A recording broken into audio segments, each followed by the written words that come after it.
주님께서 여러분과 함께 마르코가 전한 거룩한 복음입니다. 주님 영광 받으소서. 그 무렵 예수님께서 제자들과 많은 군중과 더불어 여리코를 떠나실 때 티메오의 아들 바르티메오라는 눈먼 거지가 길가에 앉아 있다가 나자렛 사람 예수님이라는 소리를 듣고 다윗의 자손 예수님, 저에게 자비를 베풀어 주십시오 하고 외치기 시작하였다. 그래서 많은 이가 그에게 잠자코 있으라고 꾸짖었지만 그는 더욱 큰 소리로 다윗의 자손이시여 저에게 자비를 베풀어 주십시오 하고 외쳤다. 예수님께서 걸음을 멈추시고 그를 불러오너라 하셨다. 사람들이 그를 부르며 용기를 내어 일어나게, 예수님께서 당신을 부르시네 하고 말하였다. 그는 겉옷을 벗어 던지고 벌떡 일어나 예수님께 갔다. 예수님께서 내가 너에게 무엇을 해주기를 바라느냐 하고 물으시자 그 눈머니가 스승님, 제가 다시 볼 수 있게 해 주십시오 하였다. 예수님께서 그에게 가거라, 내 믿음이 너를 구원하였다 하고 이르시니 그가 곧 다시 보게 되었다. 그리고 그는 예수님을 따라 길을 나섰다. 주님의 말씀입니다. 그리스도님 찬미합니다. 앉으십시오. 참 예수님, 네, 오늘 우리는 예리고의 소경 바르티메오의 눈을 다시 보게 해주신 예수님의 자비를 보게 되었습니다. 다시 보게 되었다라는 말을 통해서 이 바르티메오는 처음부터 눈이 멀었던 것이 아니라 병이 걸렸거나 사고로 시력을 모두 잃게 된 것 같습니다. 글쎄요, 어떤 사람이 더 절박할까요? 아예 빛을 전혀 보지 못했던, 태어나면서부터 엄마 얼굴이 어떻게 생겼는지, 가을 푸른 하늘이 어떤 색깔인지, 바다 색깔이 어떤 것이 전혀 모르는 게 좋을까요? 아니면 한 번이라도 좀 봤다가 다시 눈이 멀게 된 것이 좋을까요? 어떤 사람이 더 다시 보게 되기를 간절히 원하게 될까요? 아마 제 생각에는 정말 시력을 중간에 잃어버린 사람이 본다는 것이 어떤 것인지를 알기 때문에 더 간절히 원하게 되지 않을까 싶습니다. 근데 이 바르티메오는 예수님께서 지나가신다는 얘기를 듣고 예수님에 대해서 여러 가지 병자를 고쳐주셨다는 얘기, 가난한 이들에게 특별한 관심을 보이신다는 이런저런 얘기를 많이 들었던 모양입니다. 예수님께서 지나가신다는 얘기를 듣고 다윗의 자손이신 예수님, 저에게 자비를 베풀어 주십시오 하고 외칩니다. 다윗의 자손이란 표현은 당시 유대인들에게 있어서 메시아를 가르치는 칭호였죠. 그러니까 이 다윗의 자손이신 예수님이라는 표현을 통해서, 호칭을 통해서 나는 당신이 메시아이심을 믿습니다라고 하는 고백이 되거든요. 저는 믿습니다. 저에게 자비를 베풀어 주십시오 하는 거죠.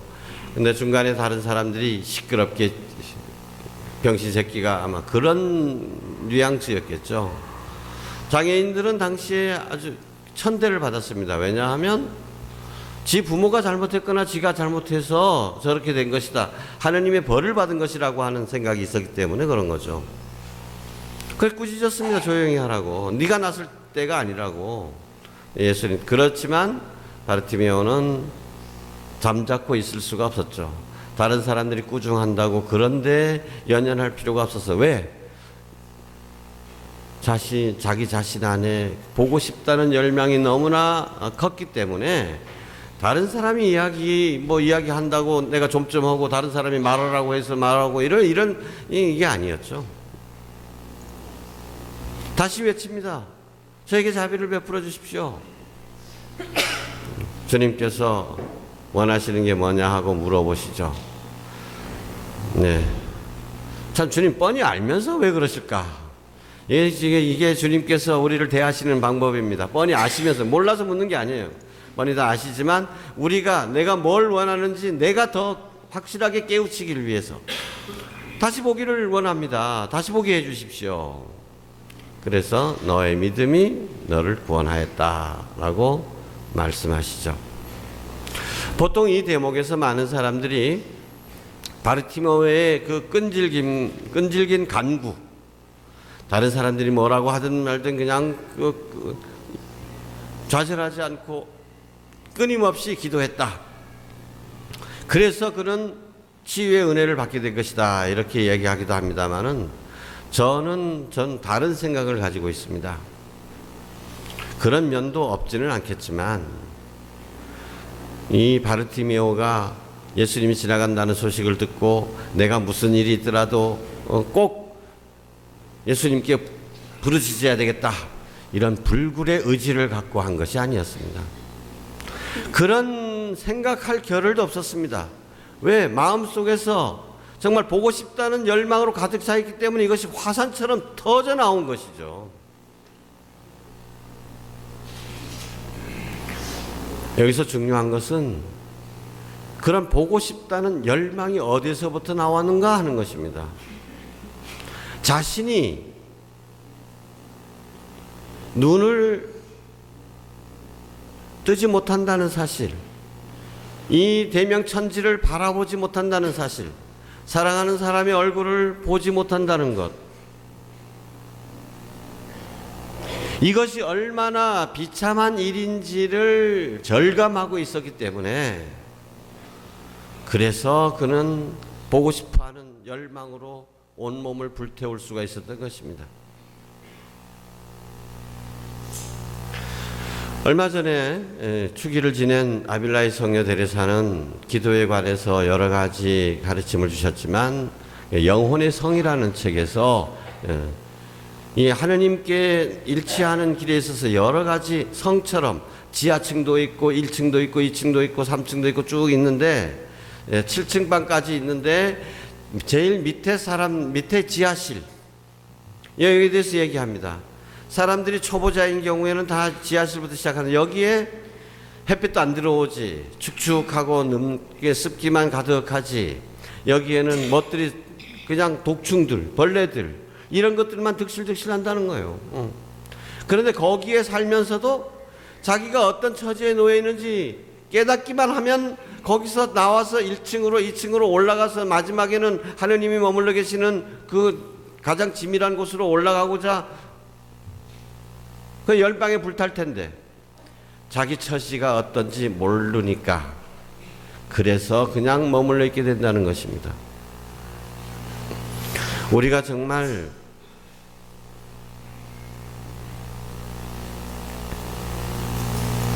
우리가 당연히 있어야 될 하느님 품 안과 지금 우리가 있는 곳이 어떤 것인지를, 그 실상을 제대로 바라볼 줄 안다면 우리는 바르티메오처럼 외치게 될 것입니다.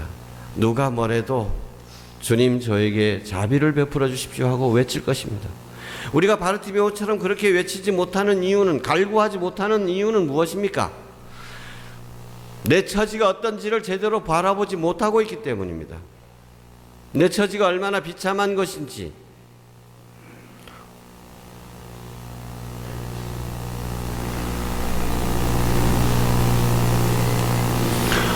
제가 고등학교 때 국어를 배우면서, 국어 이제 현대문학의 산책인가 하는 그 제목 아래 현대 그 문학 작품들 많이 소개를 하게 됐는데, 그때 배운 사람 중에 하나가 모파상이라는 사람입니다. 이 모파상은 여자의 일생이라는 책으로 이제 유명한데, 근데 여자의 일생을 읽고 나니까 그 뒤에 부록처럼 단편이 하나가 들어가 있어요. 이건 진주 목걸이라고 하는 글입니다.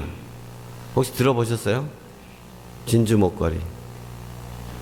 이 진주 목걸이 아주 짧은 단편입니다. 근데 그 읽고 나서 얼마나 가슴이 먹먹해졌는지 모릅니다. 지금도 정말 그 생각을 하면 한숨이 절로 나옵니다. 그 얘기인즉슨 이렇습니다. 한 7급 공무원쯤 되는가 봐요.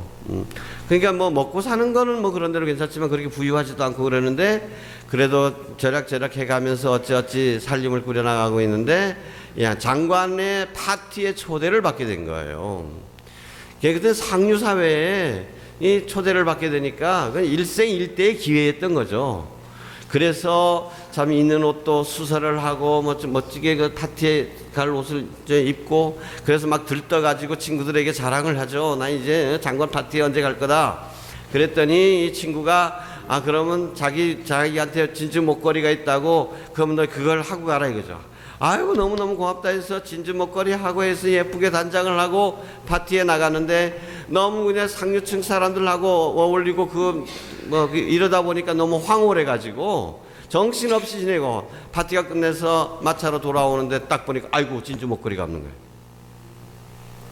이거 큰일 났다. 아무리 찾아봐도 없고.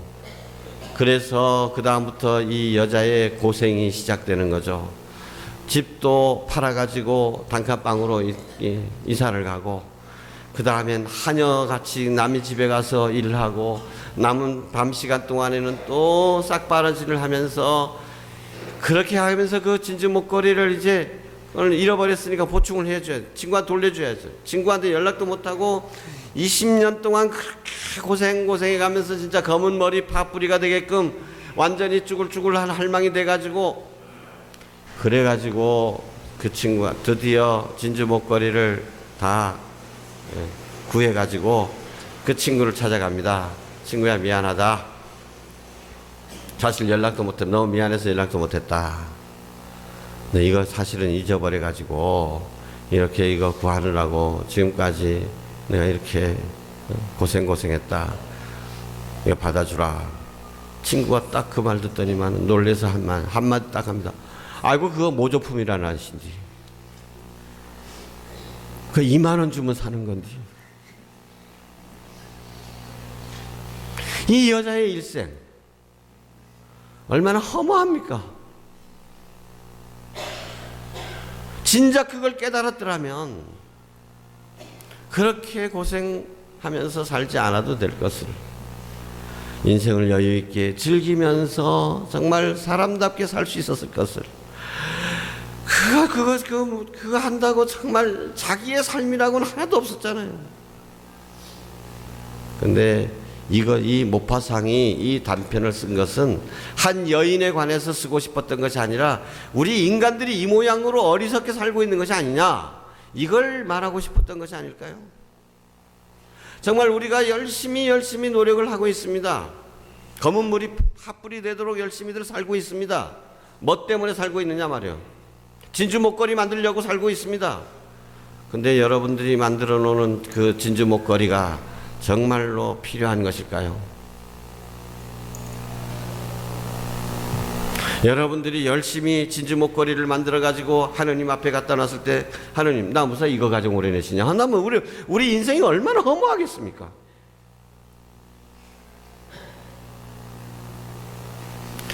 지난 주일에 제가 예화 하나를 말씀드렸죠. 어떤 사람이 하느님께 그렇게 불평불만하니까 하느님이 나타나서 네가 무엇이든지 하나만 청해라. 그러면 내가 무엇이든 다 들어주겠다. 여러분 그런 경우 무엇을 청할 것인지 생각해 보라 그랬죠. 여러분 과연 무엇을 청하겠습니까? 자, 자기의 처지에 따라서 아이고 우리 아들 취직만 시켜주십시오. 겨우면 나 다른 건 하나도 안 바랐구나 할 사람도 있고, 아픈 사람은 또 이 아픈 것만 어떻게 좀 낫게 해주십시오. 그러면 나 하나도 안 바르겠습니다. 이런저런 상황에 따라서 다를 수도 있겠습니다. 그러나 정말로 우리가 청해야 될 것이 무엇일까? 정말 우리가 무엇 때문에 무엇을 위해서 이렇게 살고 있는가? 우리가 붙잡고 있는 것이 얼마나 허무맹랑한 것이라는 것을, 내가 의지하고 있는 이 밧줄이 얼마나 썩은 동아줄이라는 것을 내가 알게 된다면 정말로 잡아야 될 것을 잡고 바라야 될 것을 바라야 되겠죠.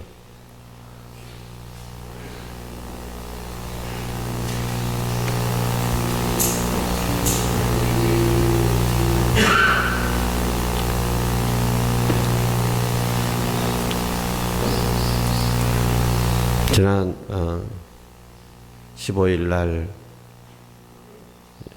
축일이었던 아빌라이 성녀 대리사, 아까 말씀드린 이 아빌라이 성녀 대리사의 기도가 있습니다. 여러분 다 들어보시기도 했었을 겁니다. 제가 올 봄에 세계적인 스타가 된 적이 있습니다. 왜냐하면 그때 이제 작년에 우리 사제단 우리 제주교구 우리 합창제가 있었거든요. 근데 합창제에서 그 중간에 우리 신부님들이 나와서 그 말춤도 추고 뭐 한 거 있잖아요. 그것이 세계에 퍼져가지고 막 뭐 LA에서 전화 오고 어디 뉴욕에서 전화 오고 막 아이고 신부님 바수다 신부님 바수다. 근데 그때 그 춤을 추기 전에 우리가 신부님들이 노래 두 곡을 불렀는데 그 앞에 부른 노래가 이 아빌라이 성녀 데레사의 기도였습니다. 어제 대건의 밤이 있었는데 그때도 우리 대건 회원들이 또 불러줬었는데 아무것도 너를 걱정케 말고 아무것도 너를 혼란케 하지 말지니 모든 것은 다 지나가는 것 그러니 오로지 하느님만을 바라라. 하느님을 소유한 사람은 모든 것을 소유한 것이니 하느님만으로 만족하도다. 여러분 하느님께서 나타나셔서 네가 무엇이든 청하면 내가 다 들어줄게 하나 얘기해봐라 그럴 때 이거 주십시오 저거 주십시오 하는 건 정말로 어리석은 것입니다. 뭘 청하면 될까요? 이제 하느님 나 다른 거 하나도 필요 없습니다. 당신만 있으면 됩니다.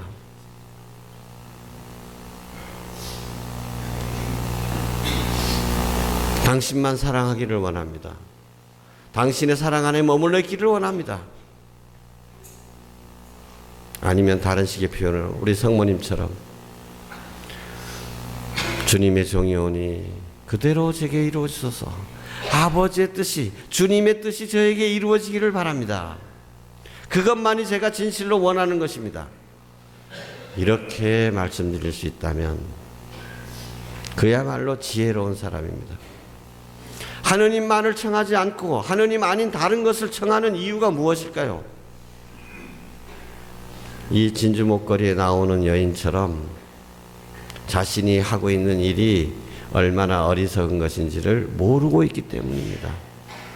그래서 우리는 오늘 이 바르티메오처럼 주님께 제 눈을 뜨게 해 주십시오. 제가 다시 볼 수 있게 해 주십시오라고 간절히 청해야 할 것입니다.